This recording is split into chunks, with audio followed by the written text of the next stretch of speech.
You're here, which means that you've found Spirit Crumbs, leading you to your inner light worker. I will be sharing how these tiny little hints from the universe have led me to where I am today.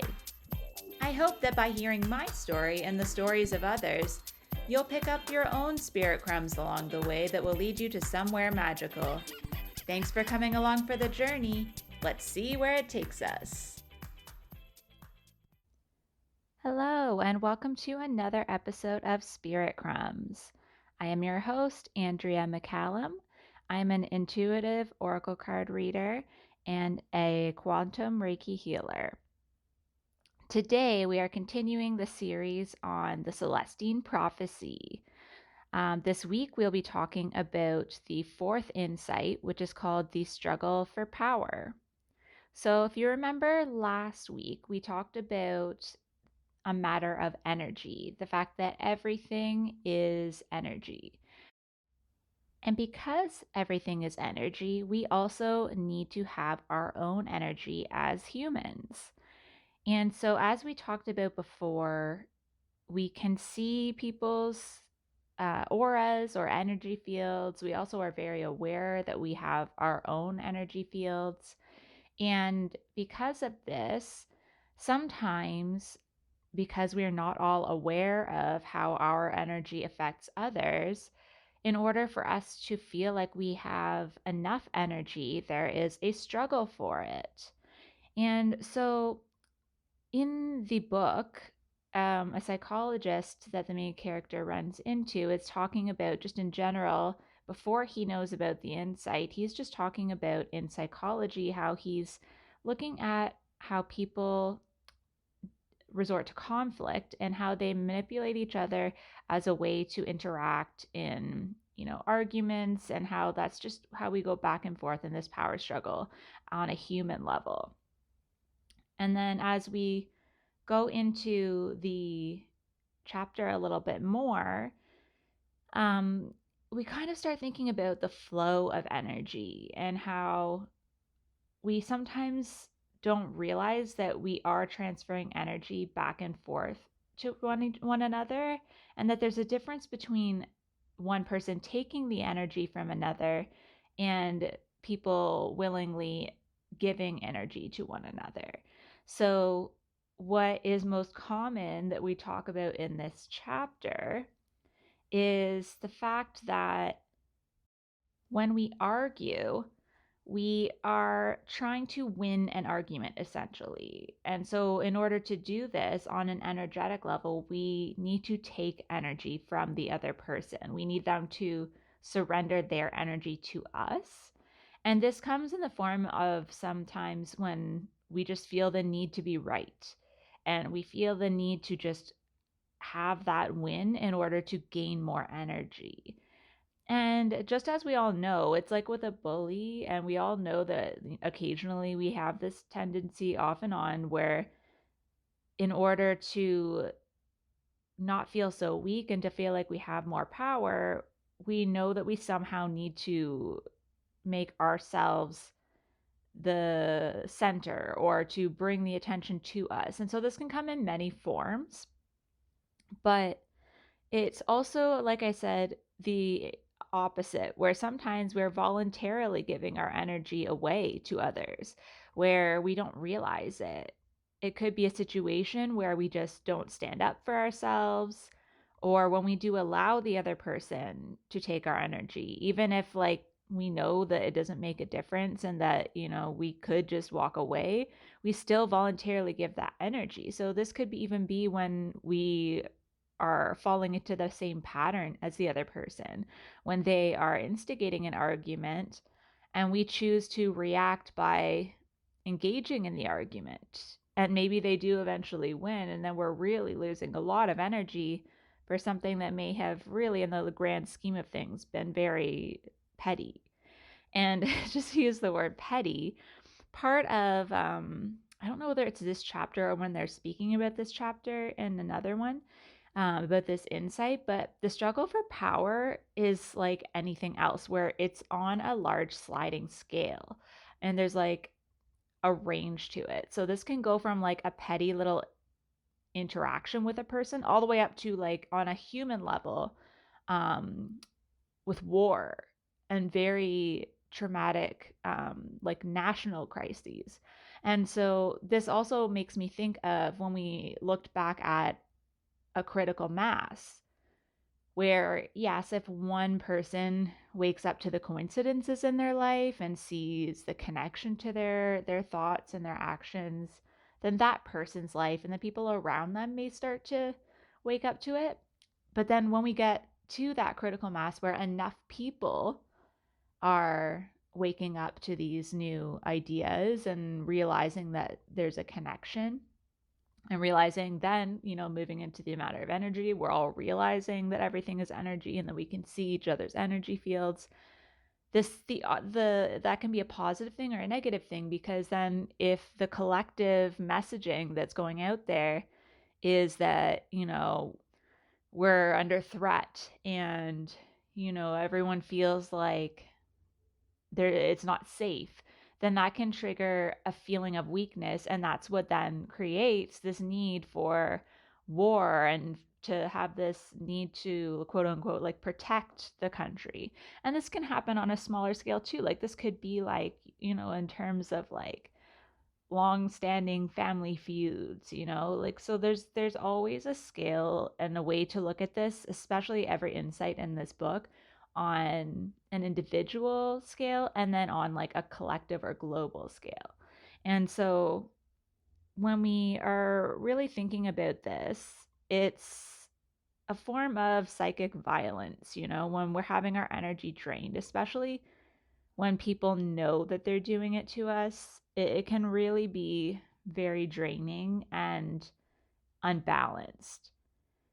So I just wanted to say also that this is also something I meant to touch on when I was talking about the voluntary side of giving energy away, where it talks in this um, insight a lot about how it can be in a positive way where we're giving our energy away, like when we first like meet someone and fall in love and we just put all our energy and attention to that person, and they may do the same for us. So it's like that high that you get where you're just feeling so much love and so much attention, but then eventually that can fade if you're depending on one another then for your energy. So you may seem like super nice to everyone around you. You may like super friendly. Maybe you don't feel the need to start arguments with people anymore. And that comes across where, you see those people where they're usually pretty miserable.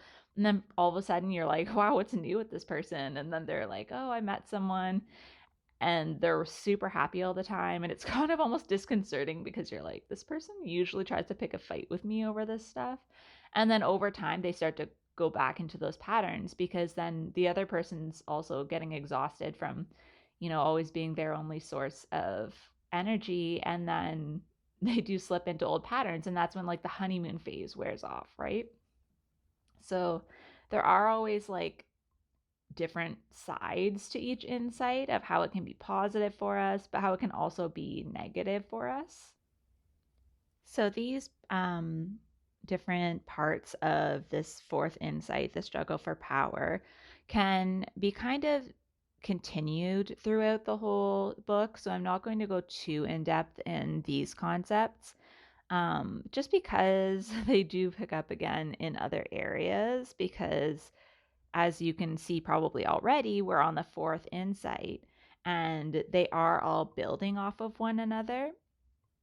But I just wanted to talk about these in more of like a day-to-day kind of situation where like when we talk about things like pettiness and like just trying to get energy from people, and like those people that I can almost feel the energy of like the people that just drain you and you're like, why are you like this? Like, why are you always trying to get energy from me? And so sometimes these are the people who really just struggle in general to feel their own like confidence and power. And because it is a struggle for power, right? Not just for energy. We do always feel like we're trying to get the upper hand. And not all of us are like that. There are a lot of people who are not. necessarily on the side of always trying to take energy, but sometimes we can be people pleasers.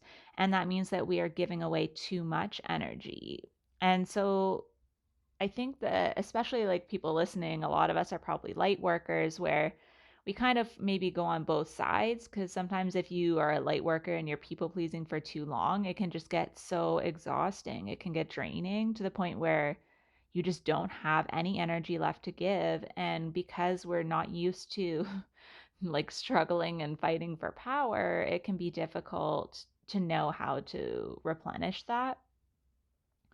And then I just wanted to talk to, just because this is like a podcast, and I know like a lot of people may be finding this through Instagram, and it just makes me think about social media and how this is a whole new layer that when this book was written, even like it was in 1993. So social media wasn't a thing, right? It was more in like daily interactions, like face to face with people. But I just wanted to kind of, because my brain went here this time reading it, I just wanted to talk a bit about how social media might play a role in this struggle for power. And when I think about that, I think about the people that you see just always trying to, I guess, like engage in the comments, and those people who are like petty and like starting debates for no reason and like trying to take people down and just prove that they're right for the sake of proving that they're right without any real need for it. Like there's nothing that you're really, in the grand scheme of things going to get from that, but it's just a way for people to really easily just gain energy. Like they just feel this power. Like then when people like their comments or engage with them, even if it starts an argument or a debate, they're still, people are willingly giving their energy, right? So I think about these things a lot now, especially in the last while since I've been reading this book, just about how there's different ways that social media does this. And also it can be in a positive way. Like when people start to, in a community, like I know in the initiation circle, we all support one another. And so because we have messages we want to get out there, we share for one another, we show up, we um, comment on each other's work in a positive way. And that's us voluntarily giving positive energy to someone else.